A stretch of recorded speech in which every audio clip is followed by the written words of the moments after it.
hasn't said Okay, anything yet. welcome back. Part 2 of who knows how many. I said 4, not scaring anyone off. So last week we discussed making tuna on Shabbos. We discussed one of the aspects that come up, so I decided to take to kind of go that route as well. Talk about making tea, but only discuss the major issue, and obviously there's always room sometime in the future to discuss the other 3 issues that come up. A quick note. Bishul on Shabbos, the idea of cooking on Shabbos, is one of the largest, even though it's only 1 or 2 or 3 simanim in the Shulchan Aruch, Shin Ches, it's one of the largest areas when it comes to Shabbos, and you can spend months on it. So I tried to do this delicate dance of giving over and talking about what I think would give some sort of conceptual framework and just a framework in general, hitting upon some of the major issues without getting too complicated into the weeds, and at the same time trying to answer our question, that is making tea on Shabbos, or starting to make tea on Shabbos. Okay, so as last week I brought some old friends, Shmir Shabbos, Igros Moshe, Chaz Nish. They come to every shiur. And I brought a new friend, Rabbi Willig. Rabbi Mordechai Willig, for those who lived in Riverdale, or were in his shiur for multiple years. So they know Rabbi Willig. This is a book, I think his Talmidim put it together based off lectures he gave, and it's very helpful. Spoke to him last week, actually. His grandson's in my class. And you're in Hillel. Which one? Yaakov. Okay. They're a good family. They're good. They're in general, they're a great family. I spoke to him last week about a certain issue, and he just goes, "Not a problem." I said, "But not a problem." Okay. So let's begin. Making tea on Shabbos. One more note. Tonight is my great-grandfather's yahrzeit, David Melech ben Yisrael, so this should be Leah for the Neshama, who's a wonderful person. We'll talk about him one day. Making tea on Shabbos. What are the issues with making tea on Shabbos? If you have not read the source sheet yet, what do you think the issues may be? Cooking. Obvious one. I looked at it already, but straining out the Borer, straining. Either somehow perhaps the water going through the tea bag could be straining the water, or taking the tea bag out. For those who like to remove the tea bag, some people like to keep it in the entire time. Soveya, you're coloring. The water started out, well, depending where you live, I guess, either clear or whatever, and then it ends up being darker. Also, wherever you put the tea bag afterwards. Where you put the tea, I mean, from Muksa's perspective. No. It'll color if you put it on a napkin. That's true as put well. It on, That's true as in well. Garbage. If you put it on whatever, the tea bag will stain anything. That's true as well. I just thought of it, maybe Muksa, once the tea bag's, you're finished using it, so okay. And lastly, I had Dush, and that was kind of a stretch, but for those who like putting lemon in their tea, so you're going to squeeze that lemon to get in there, A, you have a problem with Bishul. You're taking something cold, something that's not cooked, and putting it in something cooked, and it's heating up. And B is you're squeezing. So today we're going to tackle, number 1, the primary issue, and that's going to be Bishul, cooking. And again, it's just so vast. I had to choose an entry point, so I chose the Rambam, because the Rambam is, of course, our best friend. Source number 1 is the Rambam in Perek Tes, Halacha Aleph. Ha'ofel kegrogres chayiv. So, afiyah and bishul, baking and cooking, are used interchangeably, although they are not necessarily the same thing. Baking is without liquid, cooking is with liquid, and there may be certain halachic differences which may or may not emerge depending on how sidetracked you get me today.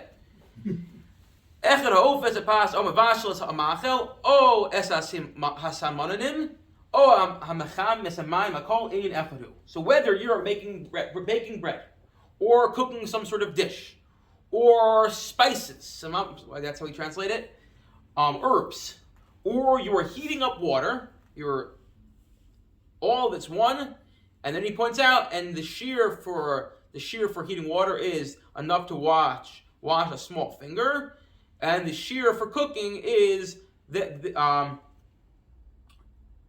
shiur for cooking is enough to spice your food, I guess. Okay, so first thing to note is that the Rambam puts it all into one category, but there seems to be a different shiur, meaning on Shabbos we have a concept called you have to do a shiur, that, or in general, and we spoke about this actually in Shabbos Shuvah, that there's a certain amount of threshold you have to hit before you're liable. or at least you're liable and you can get punished. Therefore, it seemingly is a difference between liquids and solids. Okay, fine. V'chein, hamavash b'cham, it's very good to be patur. When the Rambam says patur, by the way, when he says patur, he means patur aval aser, big klal in Shas. Patur aval aser meaning you're not liable on a level of daraisa, but you're definitely over some sort of halacha, some sort of din. Oh, I was gonna put marakid in here as well. Like if you have like your tea in a kettle and then the kettle strains it out, you're removing the good. Good. Depends how you make tea, I guess. You're still stuck on the on 1, 2, 3, 4. Okay, I got 5. Well, that's 6. If you decide to write down, no, I'm joking. Okay, but yeah, for sure. Then he says, "Hamavash al ha'ar davar shemevushel kol tzarka." If you take something that's already fully cooked, o davar she'enu tzarach bishel klal patur. You take something that's already fully cooked, or you take something that does not need to be cooked, i.e., fruit, and you cook it patur. You are not liable for whatever you are for going over Shabbos. And that's how we can heat up food too, because it's already cooked, so technically it's not cooking when you heat it. Potentially. The question is going to be, how do you define what is fully cooked? So that actually becomes machlokas, the Rashba and the Rambam. The Rashba thinks once you cook something to a third, right? I remember this correctly. Once you cook something to a third, you can no longer cook it anymore. And the Rambam says, no, you cook it to halfway. Then you're chayav, but if you continue to cook it, you're chayav again. And the chorah, what they're arguing over is, do we classify cooking based off a halachic definition? The Rashba is going to say, halacha. Once you hit that 1/3 threshold, you're done. Halachically, it's considered cooked. And you want to cook it more, additional, too bad. Whereas the Rambam saying, no, mitzias, we're going to give you a threshold for what's considered ready. Someone can go and start eating. It's called Michael Ben Jusai. It's funny, it's named after Ben Jusai was a ganef, he was a robber. He used to go in there, he'd hold the place up, and on his way out, he'd grab food, and it would be only half cooked, and he'd be eating it on the run. So the assumption is that food is, you're not going to get salmonella poisoning. It's cooked enough. You have to eat on the run. It's cooked enough, but not too much. I once saw the barbarians the ones who invaded Rome. They used to put meat under the saddles between the saddle and the horse, and at the end of the day, it'd be cooked. Mm-hmm. And you wonder why people had a life expectancy span of like 10 years back then. But the point is, Ben Jusai would eat it on the run. It wouldn't be fully cooked. And Chazal said, whatever he ate, that's probably the smallest threshold, the lowest threshold for being, I guess, very rare. Is it a third cooked? Is it half cooked? But the Rambam is going to say, just because you ate that way, if you continue to cook it, you're still chayiv. And the Rashba is going to say, no. Halacha tells you cooking is cooking up to this threshold. After that, it's not cooking, it's heating up. Maybe it's still getting better, but it's heating up. Not to say it's necessarily mutter, but we'll leave it at that. Yes? Who's asking you guys a question? Yeah. Would it make any difference of the type of food? For instance, fruit, you could eat it raw. So that's the point the Rambam says. Or the kind of food, you wouldn't take a raw piece of meat or a raw piece of chicken and eat it. You'd have to cook So exactly. So the Rambam says, I'll read it again. This is davar she'enu tzarach bishul klal. Something does not require cooking. And you put it on a fire, patur. Does this mean like you can eat a potato raw? It's not the greatest. We don't usually do it, but you can. No. Is this something that typically is cooked? Or So before we even get into that, there's another question I was hoping someone would ask me based on sushi. Water. Right? Water. What about water? Because water can be, most of the time you eat it raw, but you also use it for cooking, so it's. I'll take it one step further. What did the Rambam say in Aleph, and what did he say in Gimel? Someone's at the door. We'll let you all meditate on that while Stan gets the door. No, go ahead. In Aleph, I'll read it again. Oh, hamachamim es hamayim hakol inyan echadu. If you mechamim, you heat up water, you're liable. The oraisa. And as Mindy just pointed out, something that's enod tzarach bishul klal, you're patur. Right. The two contradict each other. They contradict each other, exactly. That's what we call a shiur in the Rambam, which is where a lot of people's parnassa comes from. This is how is it that water? He's saying that you don't need to cook it, not a problem. But water, you're chayav. Although once upon a time you did need to cook it. Only for perhaps health reasons, maybe. Purify it. I don't know. Right, I'm saying Depends it on where was it came legal until But wouldn't this fall under something you use to cook? Like olive oil, you can eat it raw on a salad, but you can also warm it up and Okay, so I don't want to get into the weeds of that. The reason I brought this up is an entry point to the following. If you look into my Kevis and Mishnah, he was Rav Shlomo from Chelm. Chelm, by the way, Chelm. The reason why we have all these jokes about Chelm is because it was one of the greatest yeshivas. They were known to be, so everyone used to make fun of them. So either the Rav Kevis and Mishnah was a wonderful parish, very, very important parish. And he says as follows. Yeah, you know what? The Rambam's right. This is very similar and analogous to the case of Kol Shu Nechel Kamo Shu Chai Ein Bo Mishu Bishul Yaakov. And he's saying as follows. There's a concept called Bishul Yaakov found in Siman Kuf Yud Gimel in Yoredea. That food cooked by a non-Jew is called Bishul Yaakov and a Jew cannot consume it. What's considered food cooked by a non-Jew? So you would think anything a non-Jew throws onto a fire and cooks.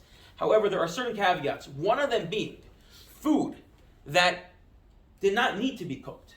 And he went ahead and cooked it, such as he goes and, cooks, makes applesauce, exactly.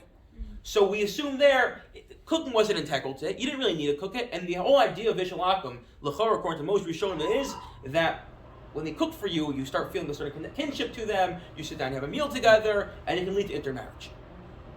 Says, only thing worse than intermarriage is mixed dancing. However, the Gemara tells us food that didn't really need to be cooked, so he went ahead and cooked it. It's not chashin. It's not so important. And Markevis and Mishnah says analogous to our case here. Food that doesn't really need to be cooked, so it's not really cooking. We don't really care. It's insignificant. Yes, it's not mutter, but it's pater. Pater lavos, it's pater. And therefore, he takes the Rambam at face value. Who adin l'inyan Shabbos, and so too l'inyan Shabbos. However, we have a problem. As Erica and Mindy both pointed out, what about water? So the Shar Tziyun. Shar Tziyun was who? Anyone know? Party? No. The Shar Tziyun was the Mishnah Berurah. He wrote the Mishnah Berurah. I should have brought one, but if you look on the top, let's go grab one.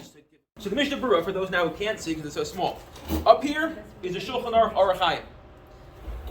Down below, there's the Mishnah Berurah, which is the halacha we always quote.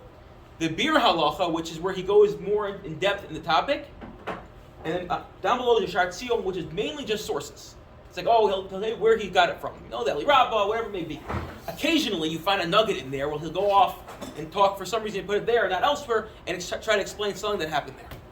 So in the Shar Tziyun, in Siman Shin Yud Ches 3:18, is all about Bishul Shabbos. He says as follows. This is bottom of the page. Hinei b'Rambam, Perek Tes Halacha Gimel Kosov. The Rambam wrote, this is the Rambam we just read, the Mevashel Davrish Mevashel Kol Tzarcho, Osh Ein Tzarch Bishul Klal Pater. U Poshit La'niyas Daiti. So this is talking with a lot of confidence. It says, the Halachos Chafetz Chaim, Rabbi Yisrael Meir Kagan. Dahainu Davar She'enu Mishtabeach Klal Aydei Bishul. This is only talking about something that will not be improved when you cook it. It's hard to think about what that's really going to be, by the way. Steaks get worse if you overcook them. Yeah, not steaks, not talking about that.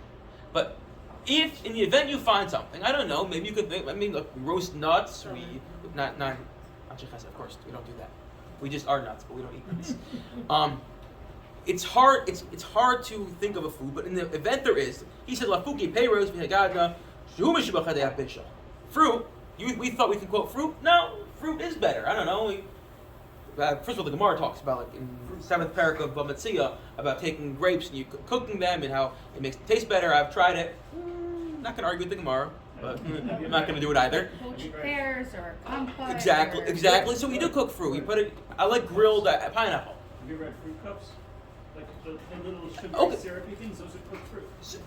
Point being, if you find a food that's not going to get better because you cooked it, then you do it on Shabbos, we're not going to throw you off a cliff. Not that you should do it. But everything else is liable. So what's he going to do then? V'teida. The halo muchach be'gemar b'Shabbos the mayim yesh b'shel. And I can prove this because the Gemara itself writes, water has bishul.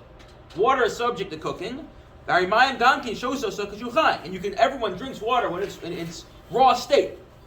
Right? I don't know, maybe you like to cook it for health reasons. Maybe you don't want to admit it, but some of you may have at one point made camp or drank right out of a hose. Am I the only one who's done that? Well, you might have also. I'm alone with what? Could have also lived in Linden a couple of months ago and we were under boil order. Yeah, you drink waters, you can eat chai. And therefore, mitzvah spirit, those who mistapik, bezeh, yichai ben Torah, they're bonan, fine, because there are those who are specific, olin, fine, says, excuse then he goes, mash, misdimus lashon hu deraisa, v'gam prima gadol, the says that mash, misdimus hu deraisa, v'chein kasvu ha v'rez v'chayot. So the Shar Tziyun basically says, ein achinami. In the event that you, in the event you find a food that's improved, it's not improved from cooking, then you, give me 1 second, then you're not liable. Barring that, you are liable. Yes. So can we say that this is extremely subjective? Because, for example, we are used to cooked fish, in Ashkenazi world. Whereas if you're more East Asian, sushi and all of that is meant to be raw. So it's interesting you say that because the Merkavas and Mishnahs, he compares it to Bishul Akum. So Bishul Akum is a whole literature about this exact point. It is seemingly somewhat subjective, maybe not personally, but on where you live and which part of the world you live in. So it is a very interesting point, and I don't know the answers because we don't. Ultimately, we end up patal avasar.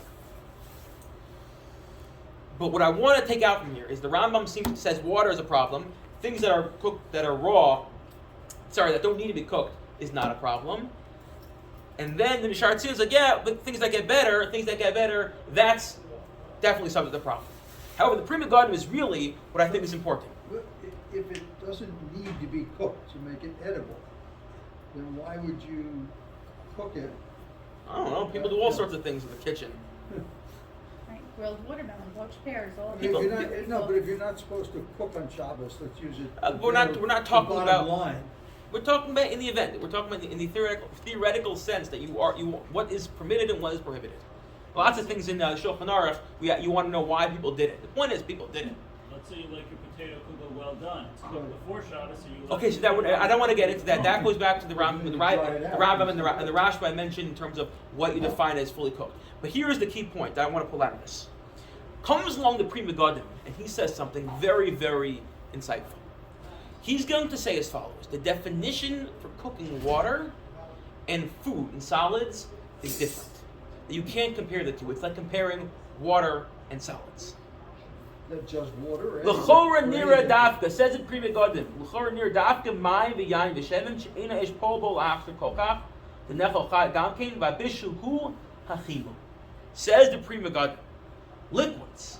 What is the definition of cooking when you cook water? It's heating it up.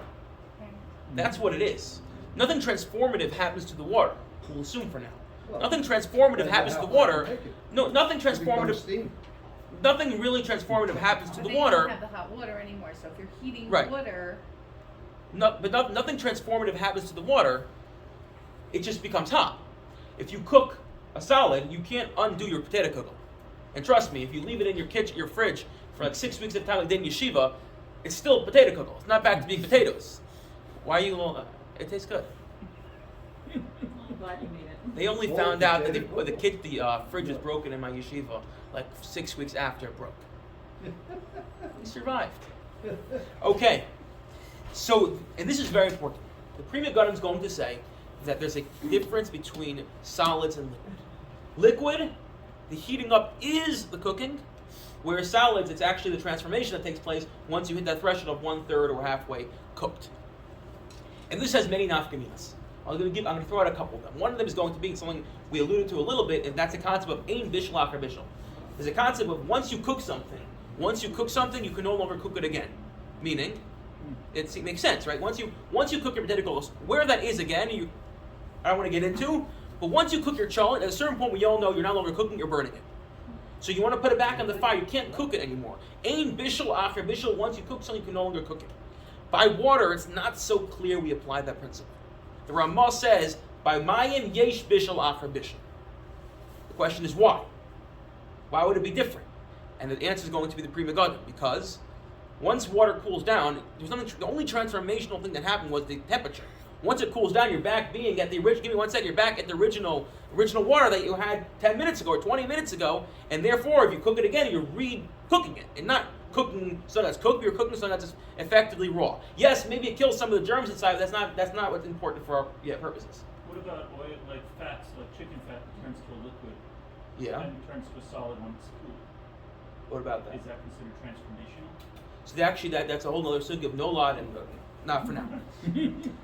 Again, how much we believe this distinction and how far we take this Ramah, do we actually think he means that if you take water and you cool it down and recook it, you're over a daraisa?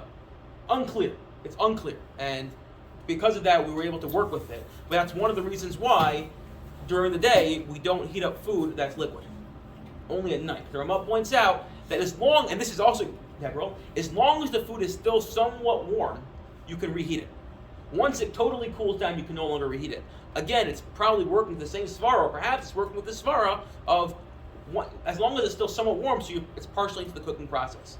That's one nafkamina. Another one's going to be, and I kind of had a triage, not triage, I had to choose what we can talk about. What we can't talk about is, can you cook water beyond the point of cooking, so to speak? You boil it. Well, yes, but it's not water. It's like a pressure cooker. No, so I'm not that far. What I mean is, once you cook water, whatever that threshold is, let's say, for what's considered cooked water, what if you cook it more? You know, that machlokes we discussed, the Rashba and the Rambam. But then its characteristics change because it'll start boiling if it's hot. So that becomes a machlokes, exactly. Steam. That's steam. I'm not getting that hot. Let's assume whatever we consider to be cooked water. 70 degrees to 80. Well, Exactly. is cooked 70 what degrees you- to 80 degrees. Thank you. Well, I was going to say, is cooked what you So can we'll get there. tolerate when you put it in Stan, your we'll get there. So that's also could potentially play into this as well, is where we see what we view cooking at, and the amount to be transformed. But I don't want to get into that. Okay, what is there for the cooking of water? Again, this is going to be important because if our tea, let's say our hot water, is not this hot, so then the whole thing is null and void. If you want to make cold tea, so you may run into other issues of Saveya and whatever, Borer, whatever it may be, but you're not going to run into cooking. So the Gemara in Shabbos Memo base says as follows: Amar Yehuda Amar Shmuel, Echad Shem v'Echad Mayim Yad Soledes Bo Aser. Once you cook it to Yad Soledes Bo. Anyone hear this concept before? Yad Soledes Bo. What is Yad Soledes Bo? Burning your hand, or not even burning your hand, recoiling your hand. What? Recoil. Recoil. You touch it, you pull your hand away. Heichidami Yad Soledes Bo. Amar Rachbash Kol Shekreso Shaltina Nichves. If it scalds the stomach of a baby. What's going on here? Why are we saying this? And don't try it at home. I don't know why I had to say that. If you were thinking of doing it at home and now I told you not to and you're going to listen to me, there's like 3 issues there. Why are you only listening to me? Why are we going to... Okay, whatever. Let me finish this first. What's going on here? So first of all, Rashi points out that if you know water is going to be hot, you can tolerate it at a much higher temperature. Right? You can experiment. When someone thinks the water's going to be cold and you put on water that's like lukewarm, they kind of recoil. So it's very hard to figure this out, and that's why Rashi seems to think the Gemara goes to a tino, which is it's much more, I'll call objective, because a baby's just a baby. Again, no one ever did this. In fact, basically Chuba says it's usher to experiment. Or not usher, one should not experiment. Forget pouring on a baby. Don't experiment with your own hand, because the idea here is not experimentation, but it seems more of it's some sort of Kabbalah or Masorah about how hot it is, because remember, back then, they didn't actually have degrees. Degrees is a rather new phenomenon. We talked about this also once. When did we talk about this?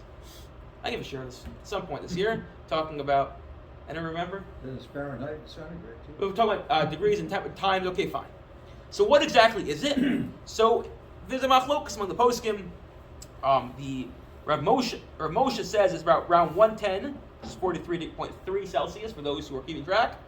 Rosh Zalman says 113. They each, by the way, have their own ways of getting to this. Rav Koh says 120. Point out, by the way, I just want to point out, there's different times in the halacha we need Yad Soledes Bo. Sometimes we need it to let you know now you're considered cooking or not cooking. Also, wine. Wine, we want it to make it mevushal, we need to boil it. How hot is boiling until it becomes mevushal? Yad Soledes Bo. And because we have the Yad Soledes Bo runs the gamut between about, actually some sheet is almost 96 degrees, which kind of really makes it hard to cook tea, to about 175, where Moshe says we should take a l'chumra on both ends. Meaning, on Shabbos, treat Yad Soledes Bo the lower number, which he gives about 113, 110, and by Mevashel, the wine, go up to 175. Rav Willig writes as follows. This is very characteristic of Rav Willig, for those who know him. New York City Code, it's right here, over here, requires landlords to maintain hot water at 115 to 120 Fahrenheit. If Leonard were here, he would tell you that whatever you set the temperature in the boiler, by the time he gets up, it goes down a little bit, so keep that in mind. Higher than that can cause scalding, whereas lower than that is not hot enough for some people to shower or wash dishes. Since most of us add some cold water to cool the shower temperatures, somewhat, the 113 Fahrenheit temperature of the Shmir Shabbos Hilchasa is a good approximation of Yad Soledes Bo. So it's kind of very practical. We don't really know what it is. You got to choose somewhere. To go higher, you run into problems of, well, what about the lower sheet does? To go too low, it's like, why are you being so machmir? Well, it's like, yeah, it sounds like a good place to be. So, I'm just curious, isn't the discussion of the exact temperature a little moot because nobody's going to be like measuring that on Shabbos? Like, Correct. They would be using the actual practical level in this book. Well, it's more we know that we can get. It's not about. No one's saying cook to 109. Oh, you're good. It's more we know once you're going to hit temperature higher than that, you have to start treating this like it's bishul. No, people actually do, because there are devices now that are preset to specific temperature measurements. So like your hot plate, your warming drawer, and all the hachsherim on the hot plates, whatever, are based on how hot does it get based on these temperatures. I don't know how much we should rely on that, but I read my thing said like, I got one of the hot plates. Like, just know in the middle it's going to get hotter. Also, you can't use a thermometer on Shabbos either way, but that's fine. But it's pre-made to theoretically. Correct. Well, whatever, some of them are, pre-made but with most these of them are not, and- because no one wants to have cold tea. You're gonna make an urn that only cooks to 107. Like, it's not gonna. It's more of you shouldn't. These are giving us places to know exactly where to go.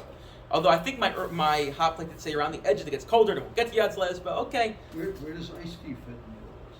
Well, then you have other issues, though, the latter 3 or 4, 19 that we brought up. Okay, moving right along. So, where does that leave us? It leaves us as follows.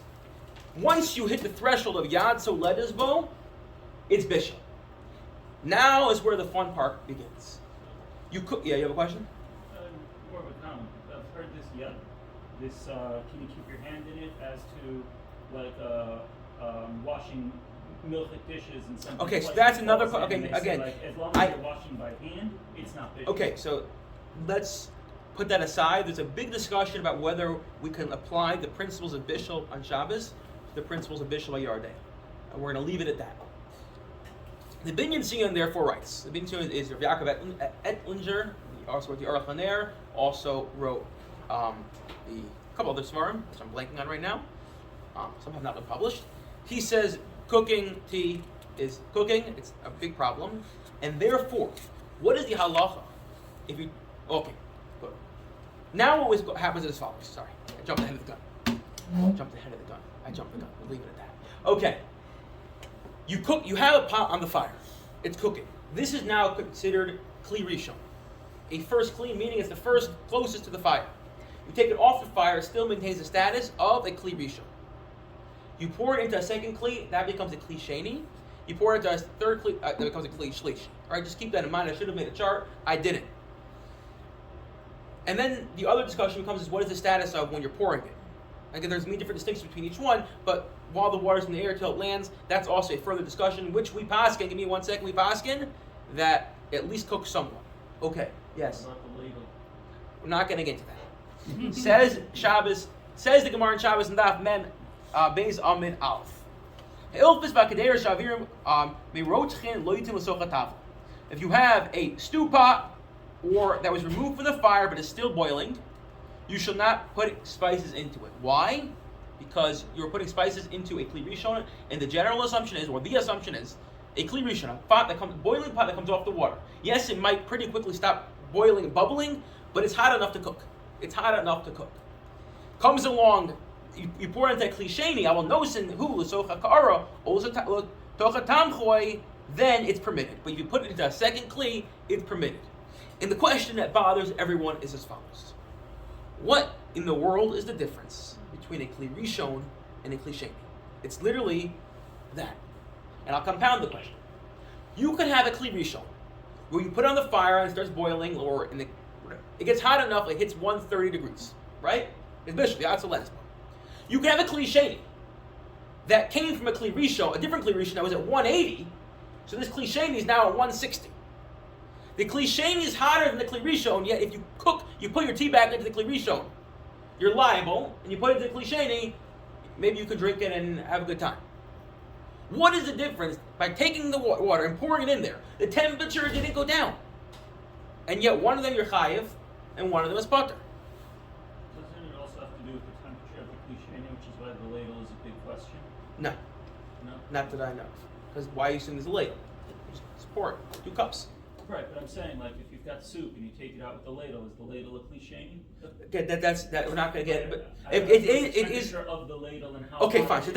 that's one answer. So first, let's see Rashi. Rashi points out, and I think this is actually an interesting approach. I would say I'm not bothered by this at all. Like we generally and many times we have like halachic status of things, and we're like, yeah, like this, disgusting etrog is an etrog, and this beautiful lemon, like yeah, they're different things. It's like we do it all the time. We're like the halachic status matters, not the reality of the situation. So it's very interesting you say that. I always wondered that, and today I actually found a source who said that. So we'll get that. Oh, really? Yeah, we'll get there in 2 It's minutes. also the same as putting your chicken on a hot plate, which isn't bishul, but if you put water on the same hot plate right near the chicken, it is. Okay, so comes along. Well, we discussed what that was based off bishul and the definition of water. But I want to get sidetracked. I want to get this point. So that was right. That was the question. The question is, how is it kli rishon, kli sheni? One's cooking, one's not cooking. They could similarly be very similar temperatures. Comes along Rashi and he says kli sheni. What does he say? This is that source 40b. Sheyitzdan ma'at the kli sheni einu mavashel. It goes down. It gets a little colder. It's a little cooler. So Rashi's under the assumption that because it's a little cooler, therefore it's not cooking. Which Daniel, don't roll your eyes. Take it to the logical conclusion. Yeah, no. Meaning, what if it doesn't cool down? L'chora Rashi would have a problem. Meaning, you're talking right. You're thinking like, what's Rashi saying? Yeah, take it that way. In fact, the Chaz Nish seems to think that it's all based off mitzis. That if it really is not going to cool down, so then it's not going to cool down, you have a problem. He points out, if you take hot water, you put it in a kli sheni, you put an egg inside, and maybe refill it once or twice with more hot water, the egg is going to cook. So Rashi's a little funny. Yeah. Also, I actually never understood this, but because tea, like, once, even if you kli hamishi or whatever, like, in order to get the effect that you want, it's cooked. So I never understood why. So we'll get there, and at the end we might come back circle back a little to Daniel's point. Does this have to do with whether you can spice it when it's already in the kli sheni, or can you put the spices in the kli sheni and then pour it in? That's the area which we kind of touched on really quickly. We're not going to get into that. Okay, says It's not the same. what? It's not the same. It doesn't feel the same when it's not directly from the fire anymore. So there's definitely truth to that, by the way, right? It seems like it goes down, and why do you think that is? So this is what Tosfos says, and this Tosfos might be the reason why. Let's try to put a finger on it. B'shma mina kli sheni einu mavashel. I'm not sure if I understood something correctly a few sentences back. If you serve it, and it says something about not adding spices or something at some point, and you don't care for the taste, like I like to put a little pepper on my food, or somebody else likes to put a little salt on their food after it's been served. Is that, you can't do that? At this point, no, you can't put it in a kli rishon. No, it's once they put it on my plate. We didn't get there I'm yet. sitting You at the were table. patience, as they say in Israel. Yeah. Doesn't this Exactly. Inba. Patience is not limited. I need the Zoom feature. I'm not going to say which one. Okay. Says Tosfos. Tema ma'ishna kli sheni mikli rishon. He asks our question. The yatsa lettuce afilu kli sheni nami. Once if a kli sheni's yatsa lettuce is 150 degrees, it's going to cook. Don't give me this. V'yein yatsa lettuce. If a kli sheni is not yatsa lettuce, which is a shtick of what Rashi might be saying, maybe if it's not yatsa lettuce, so it's not going to cook. So it should be totally fine. So what's going on here? Afilu kli rishon nami. You have a kli that we put on the fire, and you cooked and you boiled it, you let it cool down to 50 degrees. No one's going to say you're cooking. So listen to what he says. Fine. And then, therefore he says, oh, I'm in the wrong place. So he says, V'yesh lomar, l'fisha kli rishon mitoch sha'omed al ha'ar, Dafnosov chamin umachsik chomo zman meruba. V'chein nosnu bo shiur dechol zman sheyatzalenis bo aser. Av klisheni avagav yatzalenis bo mudish ein dafnosov chamin holoch umiskarer. He says a zoy. A klishon, it's not just the water that's hot. It's the walls of the pot that's hot. And when the walls are hot, they're going to keep the water hot longer. Whereas a klisheni, the walls are cold. And therefore the heat's going to escape faster. And I think the yesod here is as follows. We all know this. Bishul requires zman. Cooking takes time. It's not like you put something in there and a minute later it's cooked. It takes a little bit of time. When you have a kli that's hot, and the water's hot, it's going to stay hot longer. And in fact, if it's metal, it might even make the water hotter, meaning because that's what's happening. If the walls are cold, so then what's the direction of the heat of this water? It's going to get colder much faster. The difference between a kli rishon and kli sheni is a kli rishon is giving you more time. Kli sheni is giving you less time. And I write this, a proof this is going to be a thing that cooks really fast, like really, really fast. You can't either put it into kli sheni because it's about which way it's going. It happens. Rav Willig, whenever he quotes this, he likes to say it's nice vart in life. Sometimes it's not necessarily what things look like; it's where they're going. You can have someone who looks really, really from, but where are they going? Are they getting hotter or are they getting colder? You can ask someone who they're not there yet, but like, where are their walls? Are they hot or are they going up or going down? But that's a nice vart. But the point of Tosfos is the difference between a kli rishon and kli sheni is it comes down to it's fine. I think it comes down to which way are the walls going. Rav Rimon is kind of takes the approach of Daniel. He's like, I don't know, I tested it and like it still seems Mitzius wise doesn't really add up. So he adds on. He says, Mitzius elo l'kvia. He goes rather it's l'kvia hilchatit, and he basically makes your point. Halacha has to make gedarim somewhere. We have to have some sort of a cliche ain't a mavashal. It's not mavashal. Maybe technically it does. Halacha does not. You put on your halachic glasses, and it doesn't look. It's not really cooking. I don't love this. I'll be honest. I do not love Rabbi Ramon. It makes a lot of sense, but it creates a whole host of other issues. Last approach we're going to look at in this, and what difference in a kli rishon and kli sheni before we actually enter into the tea, and that is from, of course, Rav Willig. We have time. Rav Willig Shlita. Rav Willig basically says it's not about the temperature, but it's about what is the derech of cooking. What is derech bishul? And again, this plays very well in terms of Shabbos in general. We left about Shabbos. It's not just enough of the action to have taken place, but you have to have that kavanah. So I think within that realm, one could say, what is a derech bishul? No one cooks in a kli sheni. You cook in kli rishon. You put it on the fire, you cook it. And therefore, kli sheni, it's not cooking. However, if you were to cook in a kli sheni, what does he say? If, however, it is normal to cook an item in a kli sheni, such as bread or tea, it is a Torah prohibition. As he would say, to put that item into a kli sheni. If it's normal to cook in a kli shishi as with tea, that is a Torah prohibition as well, although I heard he's not so clear on that. He's not, if he believes that. But he's under the opinion. The difference between a kli rishon and a kli sheni is solely, which is, I might get a little similar to Rabbi Ramon, by the way, is what's the way to cook. You don't cook in a kli sheni. No one cooks in a kli sheni. It's not a thing you do, and therefore you're patur. Whereas in kli rishon, it's the way to cook, and therefore you're chayiv. Good. So we asked the question: difference between a kli rishon and kli sheni. Kli rishon is deraisa. Kli sheni is not. What's the difference? We offered a couple different possibilities. One, we said Rashi. It gets colder. We weren't so clear if that's always true. Although Chaz Nishim says take something similar to that. Two was Tosfos, the famous shita. It's which way is the water going? What the temperature is going down much quicker. Three was Rav Rimon. It's a kaviyah hilchatit. Halacha says it's not considered bishul. It's not bishul. And four is Rav Willig. It's not derech bishul. Where does that leave us with our tea? So we have our tea bag. We want to put it into the water. Certainly, you cannot put it into kli rishon. Then you have an issur deraisa. Yaakov Ettlinger pointed that out. What about a kli sheni? Why not? Kli sheni mavashal. I'll tell you a quick story. The great rabbi went to heaven. He gets up there. God takes him, casts him into this boiling hot cauldron. Boiling hot.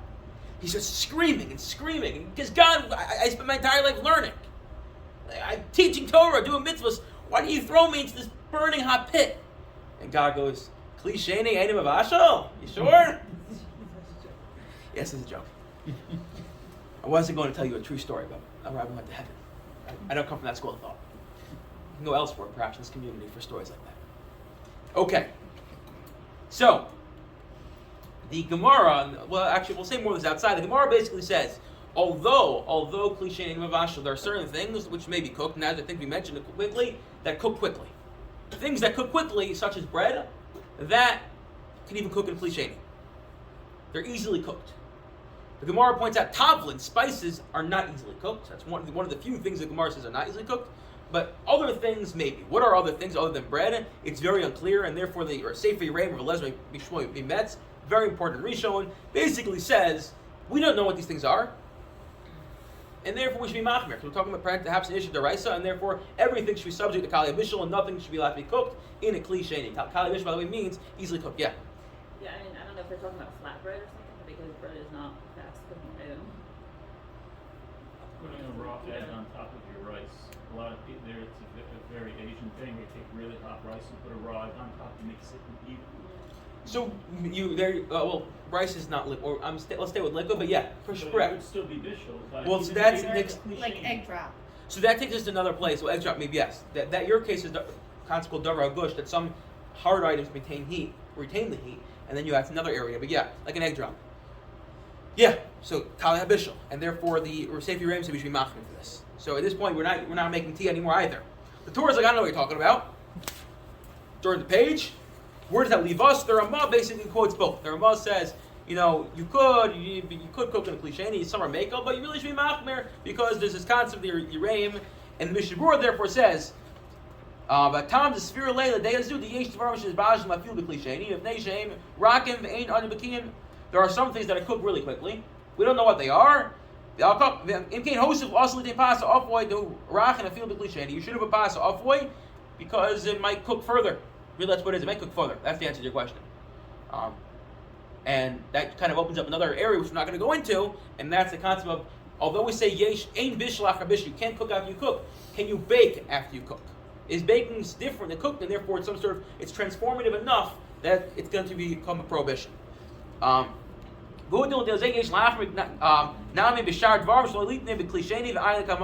Etc. About tafel. The Mishnah Berurah says one should be machmir, that one should assume anything could be subject to kali habishal. We don't know what's easily cooked, and therefore nothing can be put in a cliche. What about tavlin? Tavlin is the one thing we know is not a problem. So Shlomo Zalman was like, yeah, there's a difference between our tavlin and their tavlin. Their tavlin was a thick root. Our tavlin is pulverized, so small, easily cooked. Historically, it's not true. They ground their tavlin also. So, yeah, I don't know what to make of that. I do think about it. Kind of will push it aside. The Chaz Nish, if you look here, he says this is in Nun Beis. He said, really, the Ein Kli Rishon T'nai Bikar Malach Bishop. Fine. Okay, he makes that point. He said, okay, Avadabar Rash Shenuach List Bashel was Bashel with Klisheni Yesh Pushum Bishel Af Klishene. So there's a concept called Kali Bishel, things easily cooked. V'gam Torah Moed Ikra Davar. Even the Torah who rejects the Yereim says there is a concept. No one rejects the concept of Kali Bishel. The problem is what is subject to Kali Bishel. And the Yereim's like go lahachmir. And then the Chaz Nish goes, but you know what? Why are we being all machmir? Only do what the Gemara says. Everything else you don't have to do. And he goes up yesh lachmir. You still should do it. So where that leaves us is one should not cook in a cliche. And that takes us to our final source. So how do we make tea then? You can't put in a Klirishon Bishul. Cliche, maybe it's Kali HaBishul. It's not tavla, there's also leaves inside. So what do you do? Yeah. Take a sip of the tea. If it's too hot to drink, then it's bishul. But if it's not too hot to drink, but it's still over 113, which is still drinkable. I mean, a cliche at that point. But it's still potentially, once it's Yasser lettuce, it can cook. And this is where Kli Shlishi comes in. Kli Shlishi is not found anywhere in Shas. But Rav Moshe says as follows: Val kofe, right? We noted last week he likes to write words in English. They're English words in Hebrew. Ein u'vushel v'chein koko she'ein achal b'hu rak l'tavlin u'l'chora. These are things just to give it some sort of flavor. Hein vane b'chlal stam tavlin v'im came before shmisnisa sheklishein ein mizbashin with lidim l'chatchila. He wants to say cocoa and coffee are things that are there to spice things up, and the Mishnah is clear. Those are not Kali Bishul. You can put in a cliche. That was instant. What? Instant Kali. No, regular Not instant coffee is instant ready coffee. cooked. Ground coffee. Instant coffee is ready cooked. So Okay, English- no, I yeah. knew that. Okay, I thought he was Yeah. like super mafia here. Okay, cool. I don't know that. I thought. B'tmua shel aruch l'shulchan machmer kli sheni v'gam b'kli shlishi l'dayim. The aruch l'shulchan actually just answers everything. V'chein mash you should worse than tes. Also gam coffee. Shehu coffee the kli sheni v'tam v'yesh d'rav is bash b'kli sheni. Habatav before shein with bash b'kli sheni. But it's clear as we point out the Gemara says kli sheni tablets not cooked in there. Bishlam bali tea. I've shared alone chash v'chal tablets. He goes, but however, maybe tea, coffee, kli sheni are good. Tea might not be considered kli sheni a tablet. And therefore, can you cook it in klisheni? Maybe you have to be worried about the rain. And he says, lo nidnul taimo el lamar ve'ena b'chlal tavlin, and therefore, what should you do? Says, shayach was puki b'koko shein tavlin d'vadi harehem b'chlal tavlin should let us something tzarnin ulamaisa tzarich al kolpayim lahachir klisheni u'modim klishlishi. He says, okay, so just put it in a third kli, a klishlishi, and therefore you're good even with tea as well. So in conclusion, the Moshe says, you know how to make tea, you can't put it in a kli rishon because that's cooking. You can't put it in a kli sheni because maybe it's kali habishal. Kli shlishi, perhaps you can put it in. The Chazon Ish is like, based off what he said before, his Metzigas idea, that's more about the heat. He's like, I never heard of kli shlishi. It should be no different than kli sheni. If you're not going to cook in kli sheni, you can't cook in a kli shlishi. But he seemed to be okay with, and Rav Chaim was definitely okay with this. The Rav did this, putting tea in a kli sheni because it's tafel. However, Moshe is the Shavur takes it a step further and says even a kli shlishi might be a problem, and therefore you should make the tea sets, the tea concentrate. Before Shabbos, you take a jar and you put hot water, you put tea, make it very strong, you pour it in there, and then you're good. And you can even put that, by the way, into kli sheni. Why? Svek sveka. Maybe kli sheni mavashal, and maybe ein bishul acha bishul even by water. But that's already taking us apart. So I knew that was a lot. So where does that leave us? Quick, chazar. We said there is a clear difference between cooking water, seemingly a difference between cooking water and solids. Water, the definition of cooking is the fact that it's heated up, which means once it's no longer heated up, you've lost that transformation, and therefore you probably can't reheat it. And therefore we view water differently. That being the case, we said water on a fire. What definition of water? Yatzel Lenisbo, which Rav Willett said, is about 1/13. Water. Kli Rishon is a problem. Kli Sheni, not a problem. However, we introduced a concept of Kali Abishal, things that are easily cooked, and then it's a problem, says Ziraim. I don't know what that is. I don't know what is considered Kali Abishal. So, nothing should be cooked in there. However, the Gemara said Tavlin is not Kali Abishal. Shlomo Zalman was like, yeah, but our table is different. We rejected that. Not me personally, but it's rejected. Where Moshe comes along, okay, fine, you want to satisfy all she does. Of course, obviously, he's not going to satisfy everyone, and therefore you could cook tea in a kli shlishi, and you are good to go. And that takes us to problem 2, 3, and 4, which you're not going to do tonight. Shkoyach. Well.